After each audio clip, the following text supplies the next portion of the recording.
తెలంగాణ కాంగ్రెస్లో ఎస్సీ వర్గీకరణ చిచ్చురేగింది. కాంగ్రెస్లో మాలా మాదిగ నేతల మధ్య వార్ నడుస్తోంది. వర్గీకరణకు వ్యతిరేకంగా మాట్లాడిన వివేక్ పై చర్యలకు సంపత్ డిమాండ్ చేస్తున్నారు. కాంగ్రెస్ మేనిఫెస్టోలోనే వర్గీకరణకు తాము అనుకూలమని అప్పట్లోనే చెప్పాము అంటున్నారు సంపత్. వర్గీకరణకు వ్యతిరేకంగా ఇప్పుడు మాట్లాడుతున్న వారిపై చర్యలు తీసుకోవాల్సిందే అంటున్నారు. సీనియర్ల ముందు పీసీసీ కీలక నేతల సమావేశంలో డిమాండ్ చేశాను, త్వరలోనే చర్యలుంటాయని ఆశిస్తున్నాను అంటున్నారు సంపత్. ఈ వర్గీకరణకు అధిష్టానం కూడా కట్టుబడి ఉంటుంది అని విశ్వాసం వ్యక్తం చేస్తున్నారు సంపత్. మేనిఫెస్టోలో వర్గీకరణ పెట్టినాము, ఖార్గే గారు కూడా అనౌన్స్ చేసినారు, రాహుల్ గాంధీ గారు అనౌన్స్ చేసినారు, ఆనాటి పీసీసీ అధ్యక్షులు ఉత్తమ్ కుమార్ రెడ్డి గారు అనౌన్స్ చేసినారు, మొన్నటి పీసీసీ అధ్యక్షులు రేవంత్ రెడ్డి గారు కూడా అనౌన్స్ చేసినారు, అసెంబ్లీలో కూడా ముఖ్యమంత్రి గారు ప్రకటన చేసినారు.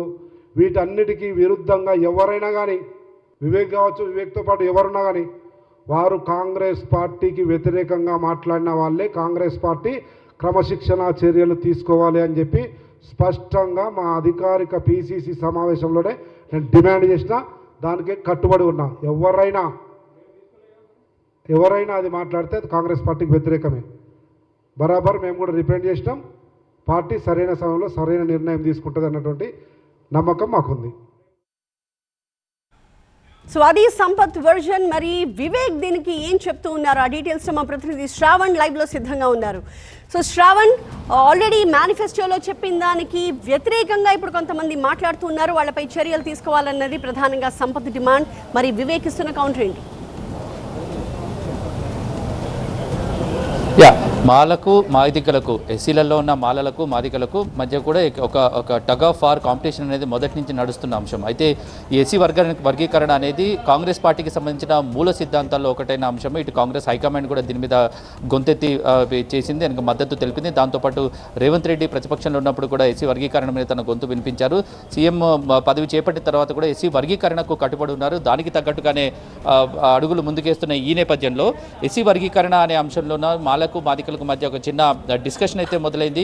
వివేక్ వెంకటస్వామి పరేడ్ గ్రౌండ్స్లో ఏర్పాటు చేసిన సభలో ఈ వర్గీకరణ మీద మాట్లాడుతూ మాలలకు అన్యాయం జరిగే విధంగా ఈ ఎస్సీ వర్గీకరణ ఉండే అవకాశాలు ఉన్నట్టుగా చేసిన వ్యాఖ్యల నేపథ్యంలో ఎస్సీ వర్గీకరణకు వ్యతిరేకంగా తన స్వరాన్ని వినిపించిన నేపథ్యంలో సంపత్ ఈరోజు గాంధీభవన్లో ప్రెస్ మీట్ నిర్వహించారు. అందులో కాంగ్రెస్ పార్టీకి సంబంధించిన అంశాల గురించి ప్రస్తావించడం జరిగింది. టీవీ9 ప్రతినిధి అడిగిన ప్రశ్నకు ఎట్టి పరిస్థితుల్లో ఎస్సీ వర్గీకరణ అనేది ఖచ్చితంగా కాంగ్రెస్ పార్టీ మూల సిద్ధాంతంలో భాగం, దానికి కాంగ్రెస్ పార్టీ కట్టుబడి ఉంది. సీఎం రేవంత్ రెడ్డి దాని మీదకి కట్టుబడి ఉన్నారు. ఎట్టి పరిస్థితుల్లో మాలలకు అన్యాయం జరిగే విధంగా ఎటు ఉండదు, మాదిగలకు ఎటువంటి ప్రాతినిధ్యం దక్కాలి, అటువంటి ప్రాతినిధ్యం ఖచ్చితంగా దక్కుతుందన్న ఈ నేపథ్యంలో వ్యతిరేకంగా మాట్లాడిన వాళ్ళు ఎవరైనా కూడా సంపత్ ఏకంగా వివేక్ వెంకటస్వామి పేరును ప్రస్తావించడం జరిగింది.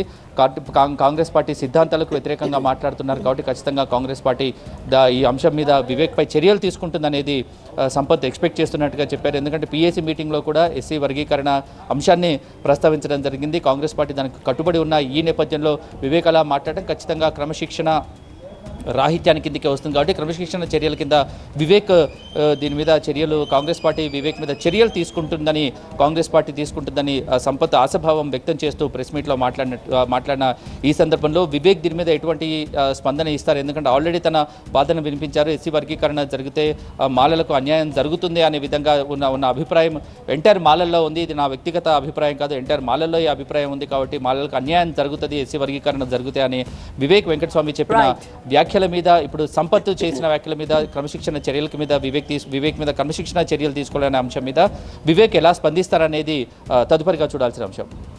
Right, thank you Shravan.